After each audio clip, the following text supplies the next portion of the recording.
Salam damai Kristus bagi kita semua. Kembali lagi bersama saya dalam channel ini, dan saya ucapkan selamat datang serta selamat bergabung bagi saudara-saudaraku yang baru bergabung dalam channel ini.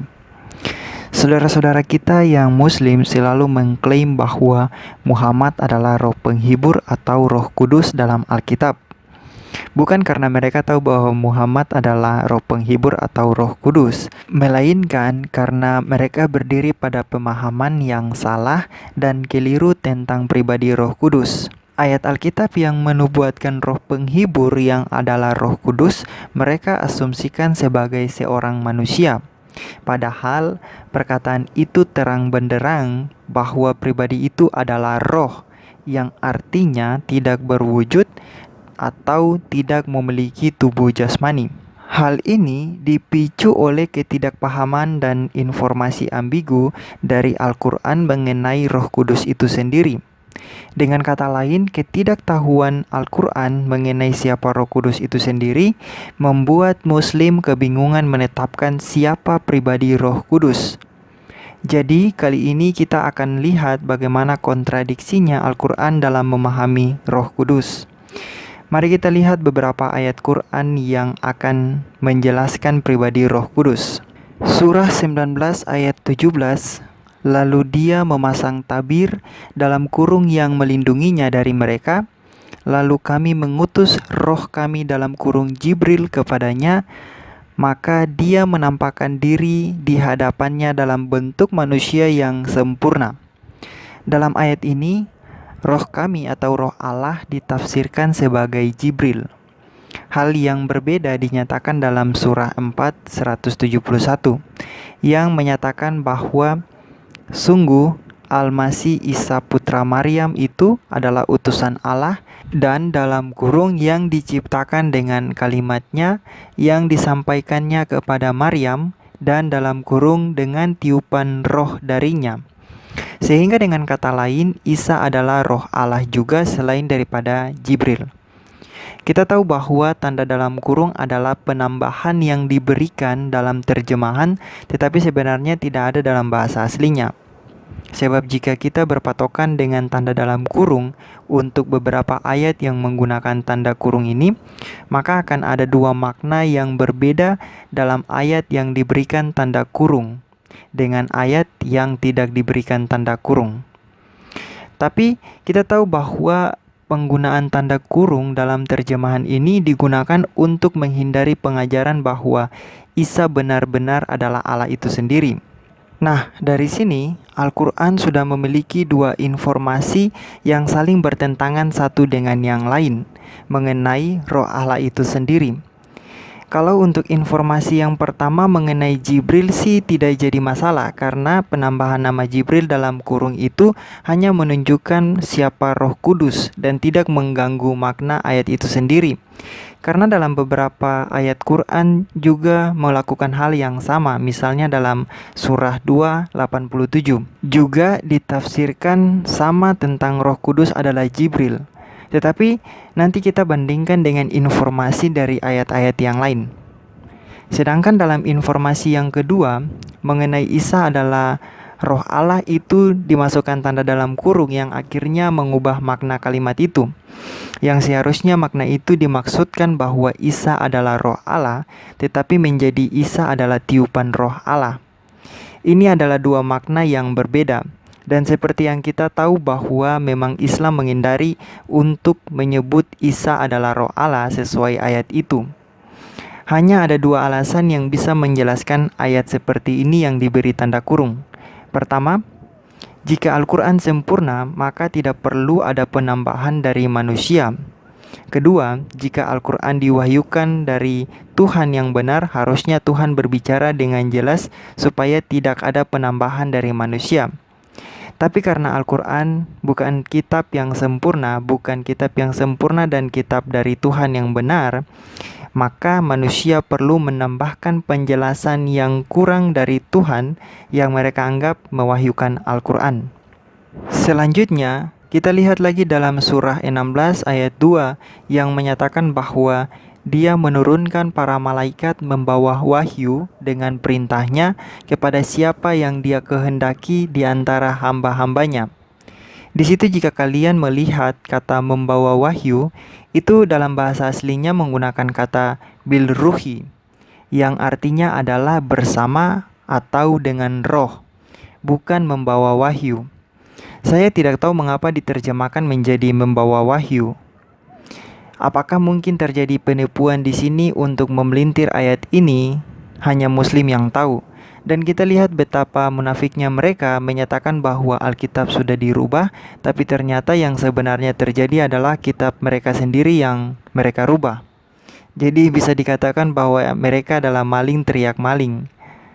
Namun sekali lagi di situ seharusnya diterjemahkan menjadi bersama atau dengan roh. Nah, jika kita menggabungkan ketiga kesaksian ayat Quran ini, maka ada tiga yang adalah Roh Kudus menurut Quran sendiri, yaitu yang pertama Jibril seperti dalam Quran surah 19:17, yang kedua Isa seperti dalam surah 4:171. Ya, walaupun ayat ini dipelintir dengan menggunakan tanda kurung untuk menghindari klaim Isa adalah roh Allah. Yang ketiga, Allah sendiri sesuai dengan dinyatakan dalam Quran surah 16 ayat 2 yang seharusnya diterjemahkan menjadi dengan atau bersama roh dengan perintahnya. Perintah siapa? Perintah Allah sendiri. Rohnya siapa? Roh Allah sendiri. Pertanyaannya adalah, siapa yang sebenarnya adalah Roh Kudus menurut Al-Quran? Apakah Jibril, Isa, ataukah Allah? Sebab ketiganya tidak bisa secara bersamaan menjadi Roh Kudus menurut Al-Quran. Sebab Roh Kudus adalah roh yang berasal dari Allah yang dapat memberikan kehidupan. Jadi kalau ketiganya adalah Roh Kudus, maka konsekuensinya adalah Al-Quran mengakui bahwa ketiganya adalah Tuhan karena ketiganya dapat memberikan kehidupan. Allah dapat memberikan kehidupan, Isa dapat memberikan kehidupan, Jibril pun dapat memberikan kehidupan. Mengapa saya katakan bahwa Roh Kudus dapat memberikan hidup sesuai Al-Quran? Karena jika kita lihat dalam surah 21:91 yang menyatakan bahwa Allah meniupkan roh Allah ke dalam tubuh Maryam untuk menjadikan atau menghidupkan Isa dalam kandungan Maryam, yang mengindikasikan bahwa roh Allah dapat menghidupkan sesuatu sehingga roh Allah pasti memiliki kuasa. Menyangkut dengan Quran surah 21 ayat 91, Muslim akan memberi pembelaan bahwa ayat ini menjelaskan tuduhan saya yang pertama mengenai Isa adalah roh Allah dalam surah 4:171. Yang saya katakan dipelintir dengan menambahkan tanda kurung. Dengan kemungkinan pernyataan mereka adalah Quran surah 21 ayat 91 menafsirkan Quran surah 4:171. Namun kita lihat kembali bahwa kedua pernyataan ini memiliki makna yang berbeda, dan tidak mungkin Al-Quran yang berasal dari satu sumber mengeluarkan pernyataan yang kontradiksi dengan pernyataan sumber itu sendiri tentang maknanya. Jadi sebenarnya apa yang ingin Allah sampaikan dalam Quran? Apakah Isa adalah rohnya ataukah Isa adalah tiupan rohnya? Ini adalah dua hal yang berbeda, tidak bisa disamakan. Jadi jika Muslim mengklaim bahwa surah 2191 menafsirkan surah 4:171, itu tidaklah berlaku karena keduanya memiliki makna yang berbeda. Kita lanjut dengan surah 38:72 yang menyatakan bahwa roh Allah memberikan kehidupan bagi manusia. Logikanya begini, Allah dapat memberikan kehidupan, Roh Allah atau Roh Kudus dapat memberikan kehidupan. Sehingga konsekuensinya adalah Roh Allah atau Roh Kudus adalah Allah itu sendiri karena dapat memberi kehidupan. Tetapi jika Roh Allah adalah ciptaan seperti kata dalam kurung yang digunakan di surah 38:72, maka dengan apa Allah bisa eksis tanpa rohnya? Bukankah rohnya yang memberikan kehidupan? Jika Allah tidak memiliki roh, maka Allah hanyalah benda mati. Itu konsekuensi yang diterima oleh Allah tanpa roh, yaitu tidak lebih dari sebongkah benda mati. Dan sekali lagi Muslim, kita lihat bahwa Al-Quranmu harus menerima konsekuensi adanya pribadi Trinitas, yaitu Allah dan Rohnya. Sebab jika tidak, Quran hanya mewartakan Allah adalah benda mati yang tentunya adalah berhala jika disembah. Jadi kita sudah lihat bahwa Quran sebenarnya tidak memahami eksistensi Allah secara benar. Sehingga banyak kontradiksi tentang eksistensi Allah sendiri yang pada akhirnya membawa pada kesesatan. Seperti yang saya katakan bahwa jika Jibril adalah Roh Kudus, dan Isa pun demikian, ya walaupun Isa tidak diakui Muslim sebagai Roh Kudus atau Roh Allah, dan juga Allah adalah Roh Kudus, maka Islam sudah masuk dalam hal yang selama ini mereka teriak-teriak kepada kekristenan, yaitu kekafiran, karena menyekutukan Tuhannya dengan ciptaan, yaitu Jibril dan Isa.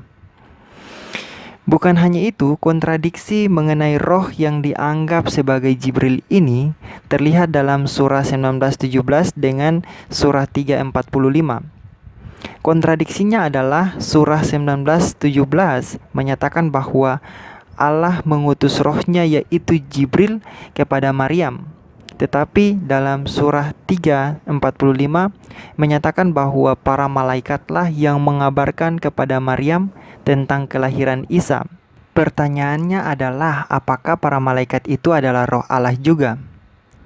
Sebab yang menyampaikan kabar gembira menurut surah 19:17 adalah roh Allah yaitu Jibril, hanya satu pribadi. Tetapi surah 3 ayat 45 menyatakan para malaikat yang berarti banyak. Sekarang Quran juga menambahkan para malaikat sebagai roh Allah. Namun sayangnya jika kita berbalik pada surah 16 ayat 2, para malaikat termasuk Jibril itu berbeda dengan roh Allah. Dia menurunkan para malaikat membawa wahyu dengan perintahnya kepada siapa yang dia kehendaki.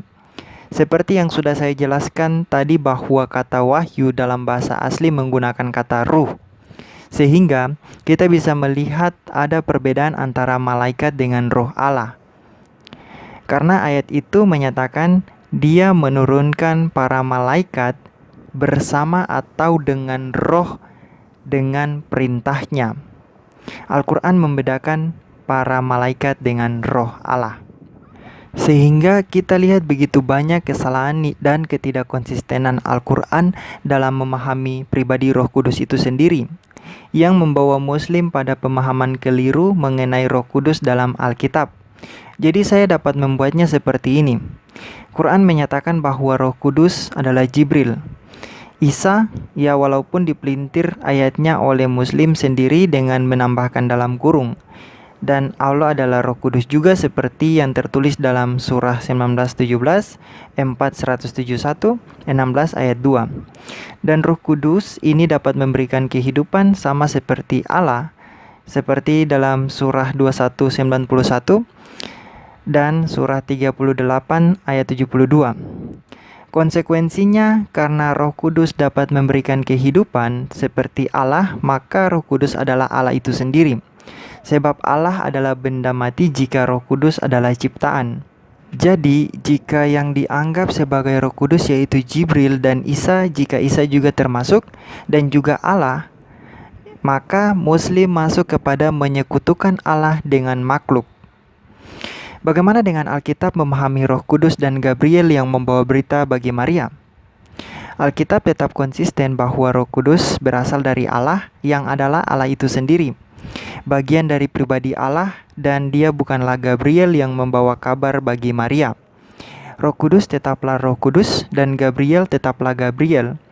Itu sebabnya kekonsistenan dalam kekristenan adalah roh penghibur bukan Muhammad maupun Jibril ataupun Gabriel, tetapi roh penghibur adalah Roh Kudus, dan itu adalah roh. Ingat, itu adalah roh. Jadi Muslim, sekali lagi jangan menghayal bahwa Roh Kudus adalah Muhammad maupun Jibril, sebab kalian akan membuat logika kalian menjadi hancur, karena Al-Quran pun terbukti membedakan antara roh Allah atau Roh Kudus dengan malaikat termasuk Jibril. Untuk saudara-saudaraku Muslim yang masih menggunakan akal sehat, lihatlah betapa kontradiksinya Quran dengan dirinya sendiri. Bahkan Allah pun dalam Quran tidak memahami eksistensinya sebagai Tuhan. Jadi apakah patut kita percaya kepada Tuhan yang tidak memahami eksistensinya sendiri dan juga tidak konsisten dengan apa yang Dia katakan? Apakah patut kita mempercayai dan menyembahnya? Ini membuktikan bahwa Tuhan dalam Quran bukanlah Tuhan yang benar. Dia hanyalah buatan Muhammad untuk mendongkrak popularitasnya. Muhammad hanyalah nabi palsu dan Allah yang Dia ciptakan dalam Quran adalah iblis, si pembuat tipu daya untuk menipu umat manusia supaya tidak percaya kepada keselamatan yang dibawa oleh Yesus Kristus sebagai anugerah dari Allah sendiri. Silakan ambil waktumu dan pikirkan itu.